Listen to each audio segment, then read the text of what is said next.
मुत्तहिदा हुकूमत पहले पीटीआई पर बरहम थी कि वो सैलाब ज़दगान की मदद की बजाय जलसे कर रही है। वज़ीर खजाना ने खुद कहा मिफ्ताह इस्माइल ने कि 10 अरब डॉलर कब तक नुकसान हो चुका है, तो वो किस तरह पूरा होगा। हुकूमत कब ये बात समझेगी कि इमरान खान का रास्ता आप गंदी और नंगी वीडियोस, फेक किस्म की ऑडियो से रास्ता इमरान खान का नहीं रोक सकते। आप IMF से बात नहीं कर सकते, इतनी आपको घबराहट। कौन सी ऐसी वीडियो आपके मोबाइल में है भैया जो मैंने नहीं देखी? मुझे भी जरा भेज दे, मैं भी कोई इतना खासा शरीफ आदमी नहीं हूँ। कौन सी नंगी वीडियो भैया, हमें भी कुछ बताओ। ये कैप्टन सफदर साहब ने कहा था। पूरी कौम एक सदमा जान का झेल रही है, हर तरफ से सियासत का बखान किया जा रहा है। इंसाफ सिर्फ होना ही नहीं चाहिए बल्कि होते हुए नजर भी आना चाहिए। पुलिस बहुत ज्यादा ताकतवर है। वाकई पुलिस इतनी ताकतवर हो चुकी है कि अदालत ने 2 बार उनको कहा और उन्होंने रिकॉर्ड पेश नहीं किया। पुलिस को लगता है कि इतना अहम मामला है, वो इतने बड़े दहशतगर्द हैं कि उनको फौरी तौर पर गिरफ्तार करना चाहिए। पुलिस तो मान रही है कि दायरा इख्तियार का मतलब यह है कि हमने गैर कानूनी काम किया। अगर रात को कभी पुलिस आपको रोके, आपकी गाड़ी को रोके, तो खबरदार, प्रेस कार्ड फलाना ढिमकाना कोई होशियारी नहीं। जो वो कह रहे हैं वो सुने, उसके बाद तहम्मुल से उनका जवाब दें, इसलिए कि रात में ये होश में नहीं होते। ये गेम जरा लंबी है, अब इस बारे में मुझे खुदारा मत बुलवाइएगा। सब्सक्राइब करें और बेल दबाएं ताकि कोई खबर रह न जाए।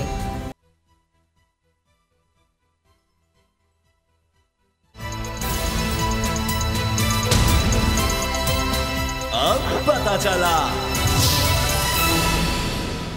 रहबरी मुलाहिजा करें कि वो सियासत से बाज नहीं आ रहे। मुत्तहिदा हुकूमत पहले पीटीआई पर बरहम थी कि वो सैलाब ज़दगान की मदद की बजाय जलसे कर रही है। अब पीटीआई चेयरमैन इमरान खान ने सैलाब ज़दगान के लिए टेलीथॉन मुहिम का ऐलान किया है, तो हुकूमत और इसके हवारियों ने सियासत का घिनौना खेल फिर शुरू कर दिया है। सैलाब ज़दगान को भूलकर अब एक ऑडियो का रोना रोया जा रहा है। इसकी बुनियाद पर तहरीक इंसाफ पर मुल्क से गद्दारी का इल्जाम लगाया जा रहा है। पीटीआई इसे मरियम नवाज और नून लीग के मीडिया सेल की भोंडी हरकत करार दे रही है। कहा जा रहा है कि सैलाब ज़दगान की मदद के लिए कौम को इकट्ठा करने की बजाय कौम में इख्तलाफ पैदा करने और सियासत खेलने से इन्हें आज भी फुर्सत नहीं। माजी में नून लीगी मीडिया सेल ऐसी कई ऑडियोज लीक कर चुका है।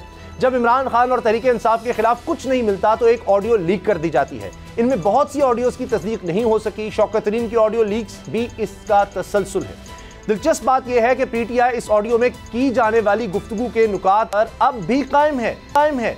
असद उमर ने प्रेस कॉन्फ्रेंस करके इस ऑडियो की हकीकत वाज़ेह कर दी। इनके मुताबिक शौकत तरीन ने वज़ीर ख़जाना KP और पंजाब को कहा कि वो वफाकी हुकूमत को कहें कि मौजूदा सैलाब की सूरत हाल के पेश नज़र IMF से दोबारा मुज़ाकरात करे। IMF से मुतालबा करे कि सैलाब से मुतालिक इमदादी कार्रवाइयों में तेज़ी के लिए सूबाई सरप्लस वापसी से मुतल्लिक रियायत फराहम की जाए। इमरान खान ने अपने जेलम जलसे में भी यही बात दोहराई थी, लेकिन इससे फ़र्क क्या पड़ता है, क्योंकि झूठ का कारोबार तेज़ है। कड़वा सच यह है कि नए पाकिस्तान में IMF से मुआहिदा करना मुल्क की खुद मुख्तारी का सौदा करना था, और आज पुराने पाकिस्तान में जब IMF मुआहिदे पर तहफ़्फ़ुज़ात ज़ाहिर किए जा रहे हैं तो ये मुल्क से गद्दारी हो गई। ये ऑडियो तो आज लीक हुई। मैं आपको इमरान खान का जेलम जलसे का खिताब सुनाता हूँ, वो इस हवाले से क्या कह रहे थे, आप सुने। फिर सदीक जान और नूर आरफीन मेरे साथ हैं। सदीक जान, ये हुकूमत ऑडियो लीक करती है तो फिर पहले ख़त लीक किया, ये खुद IMF से फिर सबोटाज करने की कोशिश है, दोबारा निगोशिएट नहीं करना चाहते। वज़ीर ख़जाना ने खुद कहा मिफ्ताह इस्माइल ने कि 10 अरब डॉलर कब तक नुकसान हो चुका है, तो वो किस तरह पूरा होगा? सूबे किस तरह लोगों की मदद करेंगे अगर आपने सरप्लस ही दिखाना है तो? देखिए, मुझे एक बात की समझ नहीं आती कि हुकूमत कब ये बात समझेगी कि इमरान खान का रास्ता आप गंदी और नंगी वीडियोस, गंदी और नंगी ऑडियोज़ और इस तरह से जुड़ी हुई जो है ना फेक किस्म की ऑडियो से रास्ता इमरान खान का नहीं रोक सकते। आपने 17 जुलाई भी देख लिया, आपने कराची का इलेक्शन भी देख लिया, आपने अवामी दबाव भी देख लिया, आपने अवाम की इमरान खान के साथ एफिलिएशन भी देख ली। आप कब कैसे रोक सकते हैं इमरान खान का रास्ता इन ऑडियोज़ के ज़रिए? अगर आप इन ऑडियोज़ और वीडियो से इमरान खान का रास्ता रोक सकते तो जितनी ऑडियोज़ और वीडियोज़ का स्टॉक आपके पास है, आप मियाँ नवाज शरीफ पाकिस्तान बैठे होते, मरियम नवाज साहिबा वज़ीर-ए-आज़म बन चुकी होती, शहबाज शरीफ साहब पुरानी तनख्वाह पे वज़ीर-ए-आज़म पंजाब के तौर पर काम कर रहे होते। लेकिन अब इस बात को इनको समझना होगा, पता नहीं कब ये समझेंगे कि ये नंगी ऑडियोज़ वीडियोज़ का धंधा बंद करें। इन चीज़ों से नहीं आप इमरान खान का रास्ता रोक सकते। और दूसरी बात यह है, आप बयानियाँ बनाने की कोशिश करते हैं। आपने 30-35 करोड़ का नया बजट रखा कि आप एक नई कंपेन शुरू करनी है। असद उमर ने 30 मिनट में सारा बयानिया आपका बर्बाद कर दिया, सारे बयानिए पे पानी फेर दिया। भाई वो कौन सी ऐसी बात है जो उस ऑडियो में है और ऑन रिकॉर्ड उन्होंने नहीं की? ये भी आपने इमरान खान साहब का क्लिप सुनाया, उन्होंने वाज़ेह तौर पर कहा कि बात करो IMF के साथ। और ये इमरान खान साहब की जानिब से, तहरीक इंसाफ की जानिब से बिल्कुल दुरुस्त बात कही जा रही है कि एक एक टके के लिए आप पूरी दुनिया से भीख मांग रहे हैं।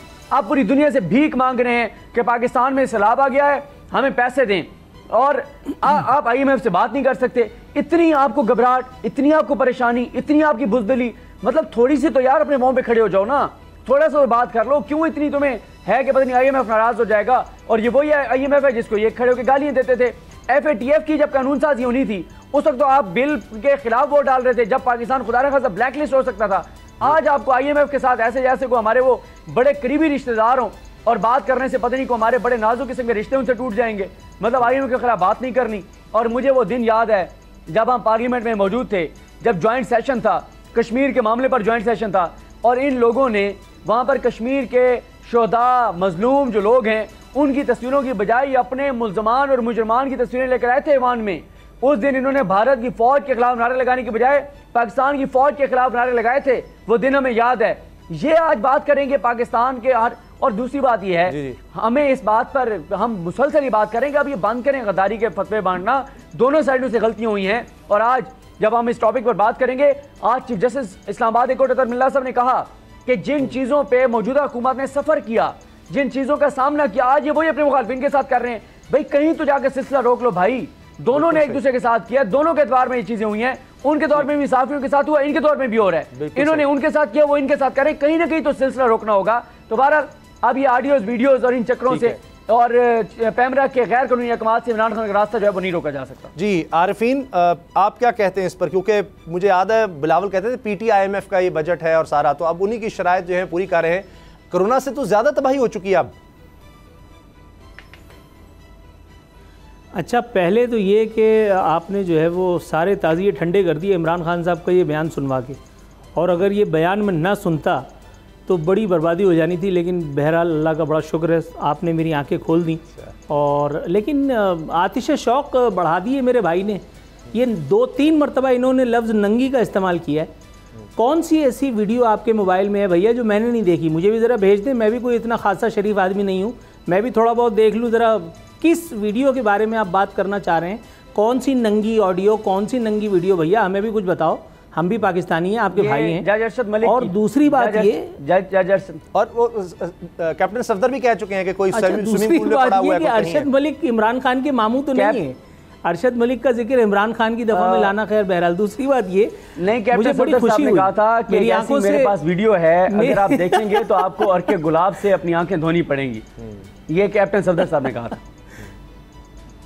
मेरी आंखों से तो वाकई अर्के गुलाब तो छोड़े, मेरी आंखों से आंसू बहने वाले थे। आज मेरे भाई ने, सिद्दीक जान ने जो बात की है, मेला लूट लिया।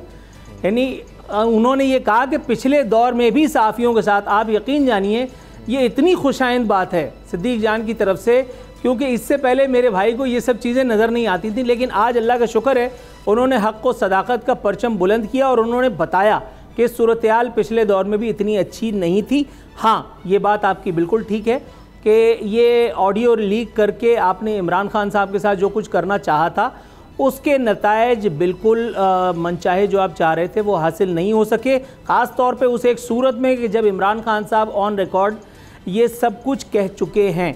अनफॉर्चुनेट जो चीज़ है सबसे ज़्यादा वो ये कि इस एक वक्त में कि जब पूरी कौम एक सदमा जानका झेल रही है, अनफॉर्चुनेटली तमाम तरफ से PTI हो, नून लीग हो, पीपल्स पार्टी हो, हर तरफ से सियासत का बखान किया जा रहा है, हर तरफ से सियासत ही की जा रही है, और इसमें कोई भी एक फ़रीक जो है वो हार मानने के लिए तैयार नहीं है। आप बयानात सुने हर एक से, बड़े प्यारे प्यारे खुशाइंद बयानात हैं, बड़ी अच्छी अच्छी बातें हैं, लेकिन आप जब तर्ज़ अमल पे जाएंगे तो इंशाअल्लाह ताला सब एक दूसरे से आगे बढ़ते हुए ही नज़र आएंगे।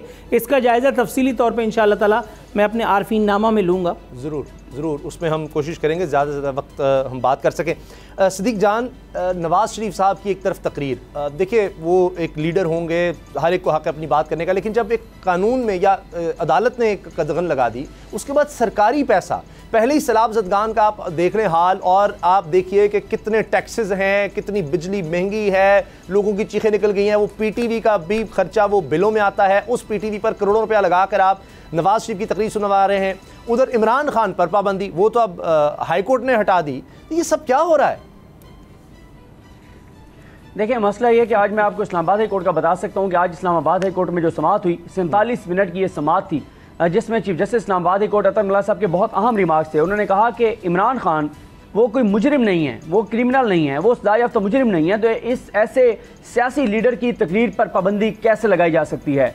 उन्होंने पैमरा के नोटिफिकेशन को कहा कि बादिउ नज़र में यह आज़ादी इज़हार राय के ख़िलाफ़ है, यह आर्टिकल 19 के ख़िलाफ़ है। उन्होंने कहा कि बादिउ नज़र में जो पैमरा है उसने अपने दायरे इख्तियार से तजावुज़ किया है। ये सारी बातें आज की गई और अदालत में गो के इमरान खान साहब का जो बयान है उस पर तशवीश का इजहार जरूर किया चीफ जस्टिस इस्लाम हाई कोर्ट अतरमिल्लाह साहब ने कि इमरान खान साहब ने जो एडिशनल सेशन जज ज़ेबा चौधरी साहबा के बारे में अल्फाज इस्तेमाल किए उस पर अतरमिल्लाह साहब ने मायूसी का इजहार किया और कहा कि इमरान खान जैसे कद काट के बड़े लीडर से हम ये तवक्को नहीं करते कि वो इस तरह का बयान देंगे। और साथ ही उन्होंने ये कहा कि जो पिछले 3.5 साल ये गुजरे हैं इमरान खान के बतौर वज़ीर-ए-आज़म, उनके दौर में जबरी गुमशुदगियाँ जारी रहीं और उन्होंने कहा कि जबरी गुमशुदगी जो है वो टॉर्चर की बदतरीन फॉर्म है। उन्होंने कहा कि जो शहबाज गिल पे टॉर्चर का मामला है वो देखा जाएगा, उसका तरीकाकार मौजूद है, लेकिन इस तरह से पब्लिक फोरम पर खड़े होकर इतने बड़े सियासी लीडर का एक खातून जज साहिबा को इस तरह से मुखातिब करना मुनासिब नहीं है।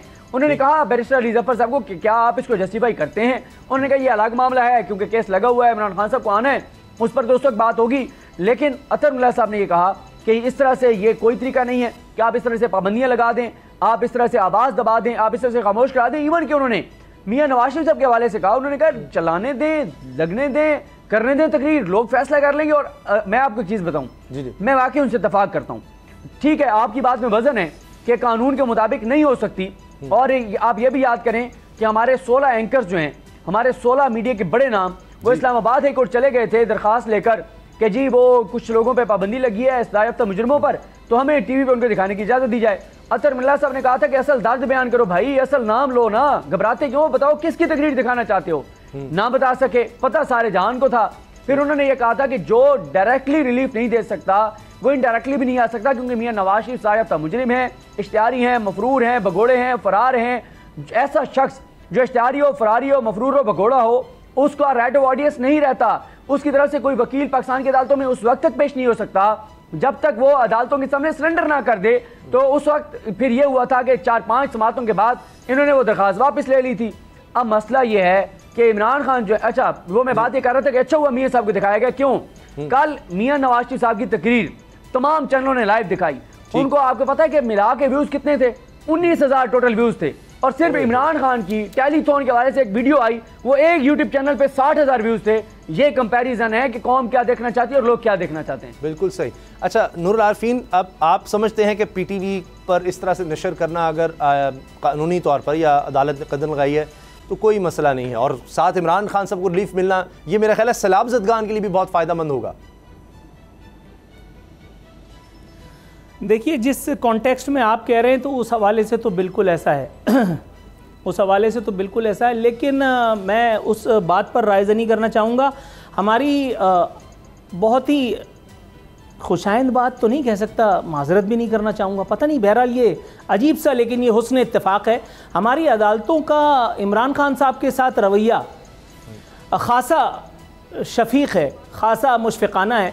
इस्लामाबाद में जब पीटीआई ने धमा चौकड़ी मचाई हुई थी तो एक बहुत बड़ी फ़्लाइट ने ये कहा कि हो सकता है इमरान खान को बताया ना गया हो। मैं सुन करके हैरान रह गया था और मैंने कहा या परवरदिगार आलम, किस कौम में तूने पैदा कर दिया है कि यहाँ अंधा जो है वो आईना बेच रहा है। आज भी कुछ इसी किस्म की बात मेरे ख्याल है समझ में आई है कि मायूसी का इजहार करके भी मेरा ख्याल है ज़्यादती ही की। मायूसी का इजहार भी नहीं करते, मेरा ख्याल है इसको भी पीठ थपथपा देते कि अच्छा किया, बल्कि ये कह देते कि 2-4 जो है वो कम बकी, कुछ ज़्यादा बकते। मेरे भाई मतलब ये डबल स्टैंडर्ड्स है, इसमें कोई दो राय नहीं कि इमरान खान का खिताब इस एक वक्त में साहब ये वाला जो मामला है सर, अगर मैं बात कर लूं तो फिर आप बात कीजिए, वरना फिर आप ही बात कीजिए, मैं सुनता रहता हूं। क्योंकि अदालत, मैंने तो अपनी बात पूरी की नहीं, अभी मेरे जुमले मेरे मुंह में और आप वजाहत देने लगे। हजूर मैं सिर्फ एक जी मैं वजाहत इसलिए दे रहा हूँ कि अदालत का मामला है बड़ा सेंसिटिव। ये सिर्फ मैं वजाहत ये देना चाहता हूँ या आपको बताना ही चाहता हूँ कि जिस मामले पे आप बात कर रहे हैं उस पे 5 मैं ऑब्जर्वेशन के ऊपर बात कर रहा हूँ, मैं अदालत में तो बात ही नहीं कर रहा। हाँ, वो उन्होंने नोटिस भी ले लिया हुआ है ना, खुद ही इसी अदालत ने नोटिस दिया है। चलें आरिफीन, आप बात मुकम्मल कर लें। अब बात अब आप मुकम्मल कर लीजिए, मेरी बात अधूरी रह गई। अच्छा नहीं, वो इसलिए बताना चाह रहे थे शायद सिद्दीक जान के इसी अदालत ने, इसी मुअज़्ज़ज़ अदलिया ने नोटिस भी भेजा हुआ है इमरान खान साहब को तौहीन अदालत का, और वो तो लार्जर बेंच है। अब उसमें भी अतर मिनल्ला साहब होंगे, सिद्दीक जान ऐसे ही उसमें भी अतर मिनल्ला साहब भी हैं, तो जाहिर है कि नोटिस जाना भी बड़ा सीरियस मैटर है। वो जो मामला है उस पर सख्त ऑब्जर्वेशन आई हैं, जिस तरह नूर आरफीन साहब कह रहे हैं कि बिल्कुल इनकी बात दुरुस्त है, उस पर सख्त ऑब्जर्वेशन आई हैं, लेकिन क्योंकि वो मामला अलग से मौजूद है इस्लामाबाद हाई कोर्ट में, आज उस बयान के मेरिट्स के ऊपर बात नहीं की गई। मायूसी का इजहार जरूर किया गया, सवाल जरूर किए गए, कहा गया कि आप जस्टिफाई कर सकते हैं तो करें, लेकिन उसके ऊपर इसलिए ज़्यादा कोई सख्त हुक्म नहीं जारी हुआ क्योंकि वो ऑलरेडी मामला परसों के लिए फिक्स है और उसके उस बयान के मेरिट्स के ऊपर जो है वो कोई बात इसलिए नहीं की गई। तो ये मैं ज़रा नूर भाई के सामने ये मामला रखना चाह रहा हूँ। आरफीन, अगर आपकी नाराज़गी या गुस्सा कुछ कम हो गया हो तो आप इस पर बात कर लें थोड़ी सी, क्योंकि फिर ब्रेक हो जाएगी आगे। नहीं, बात नाराज़गी की नहीं है मेरे भाई, मैं खुदा ना खास्ता मतलब मैं भी इन्हीं अदालतों के ताबे हूँ भाई, उनका एहतराम मुझ पर भी उतना ही जो है वो बनता है जितना आप सब पर। लेकिन हम अदालती फैसलों के बारे में, ऑब्जर्वेशंस के बारे में तो गुफ्तगू कर सकते हैं मेरा ख्याल है एक मोहतात अंदाज में। अब अगर ये भी ना करें तो फिर मेरा ख्याल है आज़ादी इज़हार राय फिर यहीं सल्ब हो रही है। मैं सिर्फ ये बात कहना चाह रहा था कि उस एक वक्त में जब हमने सुना था कि हो सकता है इमरान खान को ये बात ना बताई गई हो, ऐसा नहीं लग रहा था कि किसी जो है वो पेरेंट ने अपने जो है वो चाइल्ड के बारे में, अपने बच्चे के बारे में कोई बात की हो। लेकिन जब मामला आता है किसी दूसरे फरीक का तो अचानक से वास्तीने चढ़ा लेते हैं। बहुत बात आगे निकल जाएगी, मोहम्मद डैम, दासू डैम, भाषा डैम और बहुत सारे और डैम, मतलब छोड़ दें इस वक्त छोड़ दीजिए, इस वक्त मैं ना बोलूं तो अच्छा है। आप अगले सवाल पे आइए।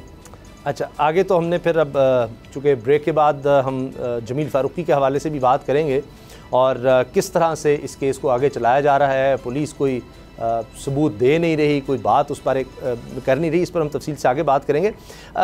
अभी ये आरफीन साथ जिस तरह से हम देख रहे हैं, ये भी कहा जा रहा है कि इन मामलात में, ये जो अदालती मामलात भी चल रहे हैं, सियासत भी, इसमें जिस तरह सिराजुल हक साहब की मैं बात कर रहा था, वो कहते हैं कि जी हुक्मरान आपस की लड़ाई लड़ते रहे और कौम सैलाब में डूब गई। आप इसको कितना दुरुस्त समझते हैं? मेरे पास 30 सेकेंड है। 200% वो दुरुस्त कह रहे हैं, 200%। रोज़ाना आरफीन नामा इसी मौजू पर हो रहा है, हम अपने प्रोग्राम का ज़्यादातर हिस्सा इसी मौजू पर बात करते हुए गुजारते हैं, इसमें कोई शक की गुंजाइश नहीं है। चलें जी, ब्रेक लेते हैं और ब्रेक बात करेंगे जमील फ़ारूकी केस की कि इसमें हो क्या रहा है। सबके सामने है, जब पुलिस से कुछ सबूत मांगा जाता है वो नहीं देती, कि जो कहते हैं जी FIA का मामला है, FIA के पास जाता है तो वो किस तरह से इस केस को देख रही है। सदीक जान से भी इस बारे में बात करेंगे तफसील से ब्रेक के बाद।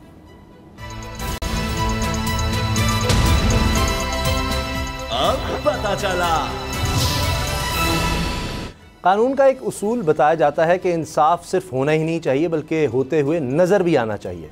लेकिन सदीक जान, हमारे यहाँ तो अजीब है, नाइंसाफ़ी सिर्फ हो नहीं रही होती बल्कि होती हुई नज़र भी आ रही होती है। ये जमील फ़ारूकी केस में तो अजीबो गरीब तरह से इन्वेस्टिगेशन हो रही है, कभी इधर से उधर, और अच्छा जी सबूत क्या है पता नहीं, समझ नहीं आती। मतलब आवे का आवा ही बिगड़ा हुआ है, पुलिस बहुत ज़्यादा ताकतवर है। देखें, वाकई पुलिस इतनी ताकतवर हो चुकी है कि अदालत ने 2 बार उनको कहा और उन्होंने रिकॉर्ड पेश नहीं किया। मैं जो शहबाज गिल केस है उसकी मैं बात कर रहा हूँ पहले, कि उसमें 2 बार पुलिस को कहा गया, रिकॉर्ड पेश नहीं किया गया। और जहाँ तक जमील फ़ारूकी साहब का मामला है उसमें भी आप देखिए कि कितना बड़ा ब्लंडर सामने आया। ये पुलिस पहले तो इतनी जो है वो तेज़ियाँ दिखाती है कि जमील फ़ारूकी यहाँ से कराची जाते हैं और इस्लामाबाद में FIR दर्ज करके उनको कराची से गिरफ्तार कर लिया जाता है।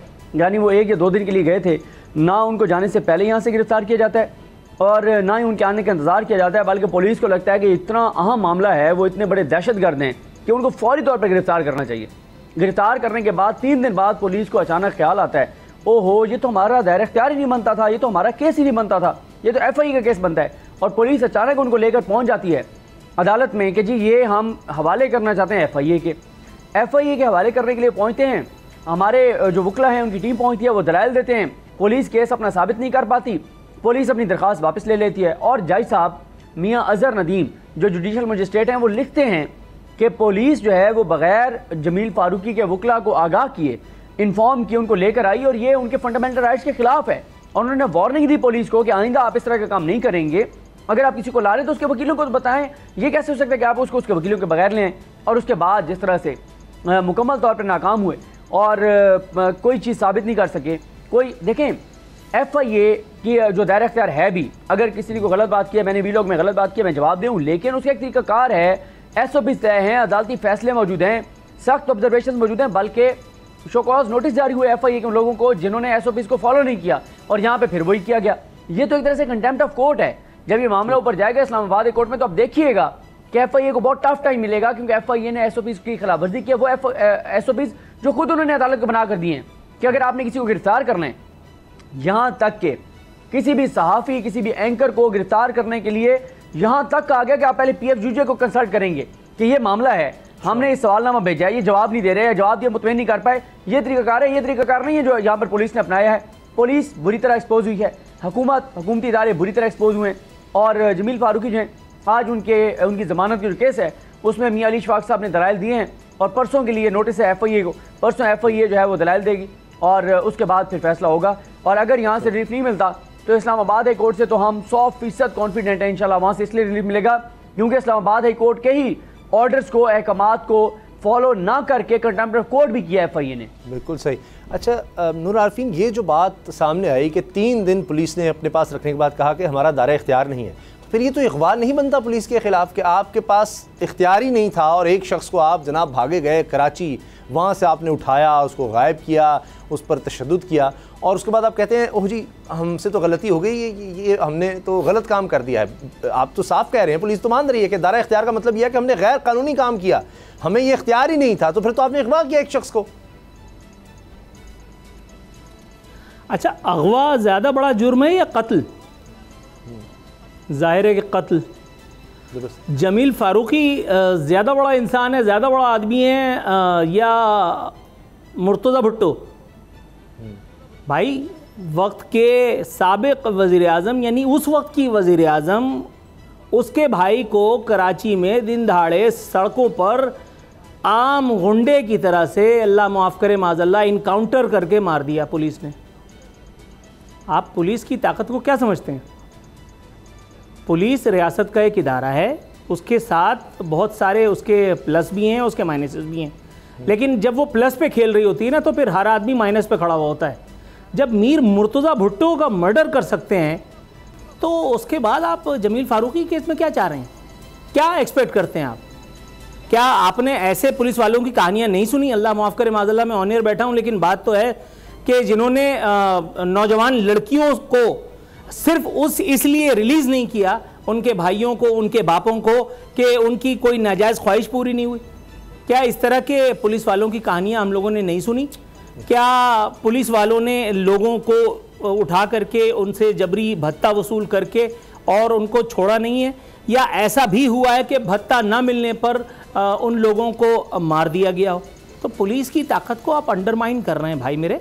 पुलिस रियासत का एक इदारा है और अगर वो अपनी पे आ गया तो फिर मतलब अल्लाह की पनाह। रात को मैं और आप जब ड्राइव करके घर जा रहे होते हैं, मैं आपको भी ये मशवरा दे रहा हूँ, सिद्दीक जान इस बारे में मुझसे और आपसे ज़्यादा होशियार होगा, उसको ज़्यादा पता होगा, लेकिन मुझे ऐसा लगता है कि मैं आपको ये बता सकूँ कि अगर रात को कभी पुलिस आपको रोके, आपकी गाड़ी को रोके, तो ख़बरदार प्रेस कार्ड फलाना ढिमकाना कोई होशियारी नहीं। जो वो कह रहे हैं वो सुने, उसके बाद तहम्मुल से उनका जवाब दें, इसलिए कि रात में ये होश में नहीं होते, रात में मेजॉरिटी ये होश में नहीं होती।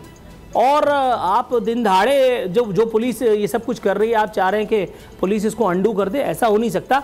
ये और दूसरी बात ये पुलिस का काम है भी नहीं भाई, ये गेम ज़रा लंबी है। अब इस बारे में मुझे खुदारा मत बुलवाइएगा, या तो वक्फे पे चले जाइए या अल्लाह का वास्ता कोई दूसरा सवाल कर दीजिए। लेकिन चले आप जो कह रहे हैं अपनी जगह दुरुस्त, लेकिन इस्लामाबाद पुलिस, कैपिटल पुलिस, पूरे पाकिस्तान का जो इमेज है वो इससे बंध रहा होता है। और अब तो ये हाल हो गया कि वहाँ पर जो खिदमत फाउंडेशन, जिसको सराहा जा रहा है, बाकी ऑर्गेनाइजेशन सब बहुत अच्छा काम कर रही हैं, लेकिन इनके रज़ाकार भी बड़ा ज़बरदस्त काम करें, तो वहाँ पर सैलाब ज़दगान का माल भी लूट कर ले गए और पुलिस को कुछ पता नहीं, मतलब सामान भी ले जा रहे हैं, बिल्कुल डाका डाल रहे हैं लेकिन सामान भी ले जा रहे हैं। तो ये इस्लामाबाद पुलिस की तवज्जो है कहाँ? प्रोटोकॉल पर है और इस तरह की गिरफ्तारियों पर है, बस यही काम करने के रह गए। देखिए भाई, मैं बचा करके कोशिश करता हूँ, हालांकि ऐसा मुमकिन तो नहीं है, लेकिन फिर भी चलिए, अल्लाह मालिक है, आपने जब मुश्किल में डाली दिया। जमील फारूकी का जुर्म कुछ और है। जमील फारूकी ने जो जुर्म किया है वो नाराज़ करने का किया है, तो जब नाराज़ करेंगे तो फिर उसकी सज़ा तो बनती है ना। अच्छा, जमील फारूकी ने क्या पुलिस को नाराज़ किया है? जमील फारूकी ने क्या उसामा गाजी को नाराज़ किया है? जमील फारूकी ने क्या नूरुल आरफीन या सिद्दीक जान को नाराज़ किया है? भाई साहब ऐसा नहीं है, ऐसा नहीं है। बड़ी पुरानी मिसाल है कि वो चलो तुम उधर को हवा हो जिधर की। जमील फारूकी जब तक हवा के साथ चल रहा था तब तक सब कुछ ठीक था, लेकिन अब जमील फारूकी बुरा है, कहीं मैं बुरा ना हो जाऊं, इसलिए बेहतर है यार मुझसे इस तरह के सवाल या तो भाई ना पूछा करो, मैं भी घर का इकलौता ही हूँ यार। चले चले चले आपको मुश्किल में मजीद नहीं डालते। ब्रेक से पहले सिद्दीक जान, तो अब जाहिर है कि कानून के मुताबिक तो कार्रवाइयाँ फिर होती हैं, लेकिन अब जिस तरह आप कह रहे हैं कि इस्लामाबाद हाई कोर्ट, तो जब आला अदलिया होती है तो वहाँ पर आपको कुछ कानून के मुताबिक दिखाना तो पड़ेगा, चाहे कोई नाराज़ है, चाहे पीछे कोई है, FIA है, जो भी है। लेकिन ऐसे तो नहीं हो सकता कि एक शख्स को आप यानी एक तरह से अगवाई करते हैं, पुलिस से अगवा करवा लेते हैं और उसके बाद कोई कानून, कोई आइन आपको इसकी इजाज़त ना दे रहा और आप उसको चलते मतलब जाएँ, ये तो नहीं हो सकता। हाई कोर्ट तो एक ऐसा इदारा, हमें बड़ी उम्मीद है उससे कि वो इस तरह के दबाव में शायद नहीं आएगा। बिल्कुल आपने दुरुस्त कहा। मैं आपको अगर आज एक और केस की बात बताऊं, शहबाज गिल साहब का केस। शहबाज गिल साहब के केस की 3 घंटे की समाअत हुई, बड़े लंबे दलाइल हुए। आपको मैं बताऊं कि एक चीज़ ऐसी नहीं बता सके प्रोसिक्यूशन के वकील, तमाम तर कोशिशों के बावजूद को एक जुमला ऐसा नहीं बता सके जिसमें वो साबित कर सकते कि शहबाज गिल ने वाकई वो काम किया जिसमें उनको गिरफ्तार किया गया, वाकई उन्होंने किसी को बगावत पर उकसाया। उनके जो मोबाइलों की फोरेंसिक रिपोर्ट है उसमें से कुछ भी नहीं निकल सका, कोई एक सबूत, एक चीज़ नहीं उनके खिलाफ सामने आ सकी कि उन्होंने कोई बगावत पे किसी को उकसाया है, कोई तयशुदा मंसूबा था, तयशुदा मंसूबे के तहत कुछ किया है। और एक और चीज़ जो इंकशाफ हो ये हुआ कि जो मुद्दई बने, जो सिटी मजिस्ट्रेट साहब, उन्होंने जो दरख्वास्त दी, जो FIR कराई, उसमें जो अल्फाज अदा किए उन्होंने लिखवाए उसमें और शहबाज गिल साहब के ओरिजिनल कंटेंट, गुफ्तगू, बयान, स्क्रिप्ट में फ़र्क है। जो उन्होंने कहा, जो लिखा गया उसमें फ़र्क है। कई ऐसे जुमले ऐड किए गए कि अगर उन जुमलों को डाल दें तो साको सवाक बदल जाता है, मफहूम बदल जाता है, सारा सिनेरियो बदल जाता है। तो ये भी आज वारदात जो है वो पकड़ी गई है। ये दबाव में देखते हैं कल तो फिर वहाँ कहीं ना कहीं गलतियाँ सामने आ जाती हैं कि ये सिर्फ दबाव में बनाए गए थे, सजा देना मकसूद था और कुछ नहीं। ब्रेक लेते हैं और ब्रेक के बाद बात करेंगे सैलाब ज़दगान की कि ये सैलाब बड़ा हादसा है या हुक्मरानों की बेहिसी। ब्रेक के बाद अब पता चला। वक्त है आरफीन नामा का। जी आरफीन, एक तरफ तो हमारी कौम सैलाब से जूझ रही है, नबर्द आजमा है, कोशिश कर रही है कि किसी तरह से इस एक आफत से नबर्द आजमा हो सके। दूसरी जानिब हमारे मसीहा, हमारे हुक्मरानों की ज़रा बेहिसी 1 बाय 1 करके मुलाहिजा कीजिए। ये लूला लंगड़ा वज़ीर आज़म, ये बेचारा बिलावल को लेकर के और सिंध के दौरे पे गया था। इस एक दौरे में वज़ीर आज़म की जो है वो शान में गुस्ताखी आवाम से उस वक्त हुई जब कुछ लोगों ने अपने हक़ के लिए वज़ीर आज़म और बिलावल को कुछ ज़हमत देने की कोशिश की।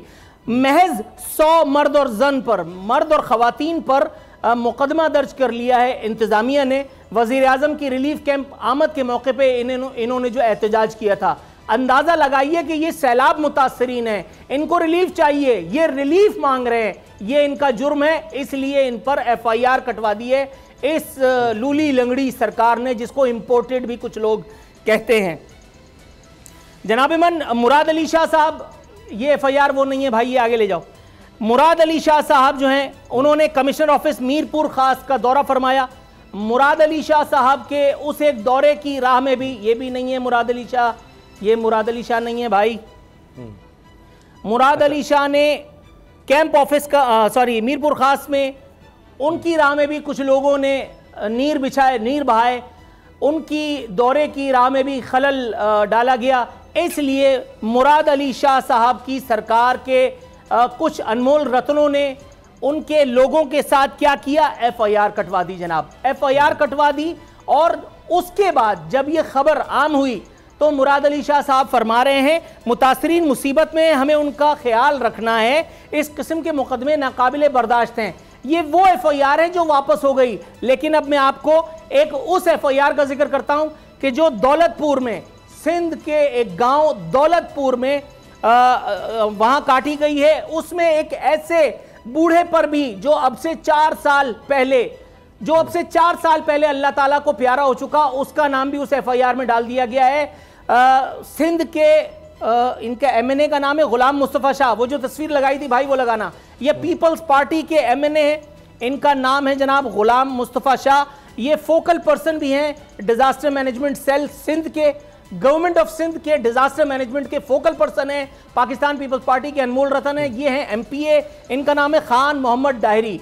इन दोनों अनमोल रत्नों की नाक के नीचे गांव में जो जरदारी और डायरी कबीला और एक और कबीला जिसका नाम इस वक्त मेरे जहन से निकल गया है, उनकी अमलाक को बचाने के लिए गांव वालों को सैलाब की नजर करने के लिए बैराज का बंद खोल दिया गया। जब गांव वालों ने एहतजाज किया तो उस वक्त तो इन्होंने लॉलीपॉप दे के लोगों को रवाना कर दिया इंतजामिया ने, लेकिन उसके बाद अगले रोज उस मरहूम समेत कई अफराद पर FIR कट गई और ये FIR इस एक वक्त तक मौजूद है। इसको मुराद अली शाह साहब ने वापस लेने की जहमत अभी तक नहीं की। ये वो गांव है जहां पे भुट्टो आज भी जिंदा है। ये पीपल्स पार्टी के MNA हैं गुलाम मुस्तफा शाह, ये पीपल्स पार्टी के MP हैं खान मोहम्मद डायरी। आपको ये भी बता दूं कि पीपल्स पार्टी की ये हरकतें जो अब लोगों के लिए कोई सरप्राइज का बाइस नहीं है, इन्हीं हरकतों पर एक खबर मेरे सामने मौजूद है। ये खबर आप देख लीजिए। जाती जमीनें बचाने के लिए पानी का रुख मोड़ने पर वुज़रा का घेराव शुरू। मंजूर वसा को रोकने पर गार्ड्स ने फायरिंग की है। नफीसा शाह का रास्ता रोका गया है मुतासरीन की जानिब से। मोहम्मद बख्श मेहर की आमद पर भी मुतासरीन ने एहतजाज किया है। असलहे के जोर पर वडेरों जागीरदारों ने सेम नालों नहरों में शगाफ लगाए हैं, जिससे खूनरेजी के खदशात जो हैं वो बढ़ गए हैं। अब आपको दिखाते हैं असिस्टेंट कमिश्नर सेवन ने सैलाब मुतासरीन के लिए आने वाली इमदाद मकामी जियाले की कॉटन फैक्ट्री में डाल दी और वहां अवाम ने ताले तोड़ करके, भाई वो जो असिस्टेंट कमिश्नर वाली वीडियो है वो लगा दो, अवाम ने अपनी मदद आपके तहत ताले तोड़ करके ये इमदाद जो है वो खुद वसूल की। अपनी मदद आपके तहत ये पीपल्स पार्टी की मेहरबानियों का सिला जो सिंध वालों को मिला है।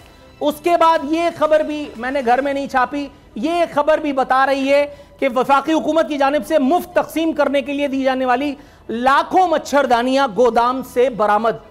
ये है उस एक पीपल्स पार्टी का विद ऑल ड्यू रिस्पेक्ट असल चेहरा कि जो फरमाती है, जिसके कायदे तहरीक फरमाते हैं कि जमहूरियत बेहतरीन इंतकाम है, उसके यहाँ गंदुम रखवाई जाती है गोदामों में, वो गंदुम सड़ जाती है, अवाम को नसीब नहीं होती। उसके वुज़रा के घरों में सोने की प्लेटों में लोग खाना खाते हैं और उन्हीं गांव का, उन्हीं देहातों का ये हाल है। ये दौलतपुर सिंध का वो हिस्सा, ये मेरी सोर्स कौन है पहले मैं ये बताता हूं। एक ऐसा इंतहाई अहम जौहर काबिल जो इस वक्त ऑस्ट्रेलिया में एक इंतहाई अहम हुकूमती जिम्मेदारी अदा कर रहा है। हुकूमत पाकिस्तान को नेशनल एक्सचेकर में लाखों डॉलर जो है वो भिजवाया करता है हर साल। उसके बाप को, उसके मरहूम बाप को इस एक FIR में नामजद करना मुराद अली शाह की सरकार का एक ऐसा कारनामा है जिस पर तारीख इंशाअल्लाह हमेशा नीर बहाएगी और बिलावल भुट्टो से जवाब तलब करेगी कि जिस वक्त ये सिंध वालों पर मजालिम हो रहे थे उस वक्त मुराद अली शाह कहां थे, उस वक्त बिलावल भुट्टो कहां थे। जरदारी साहब का समझ सकते हैं कि उनकी उम्र इस वक्त इजाजत नहीं देती। ये है हमारे प्राणों की बेहिसी, चाहे वो आप देखिए PDM है, तहरीक इंसाफ है, जिससे भी ताल्लुक़ है, इस पर हमें सोचने की भी ज़रूरत है। हुक्मरानों को भी होश के नाखून लेने चाहिए। किस तरह से फिर अवाम बेबसी में, नाउमीदी में उनका घेराव करना शुरू कर रहे हैं। प्रोग्राम देखने का शुक्रिया, इजाज़त दीजिए, अल्लाह हाफ़िज़।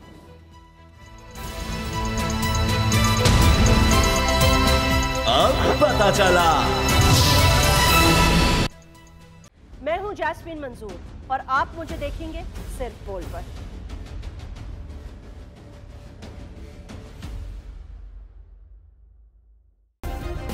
सब्सक्राइब करें और बेल दबाएं ताकि कोई खबर रह न जाए।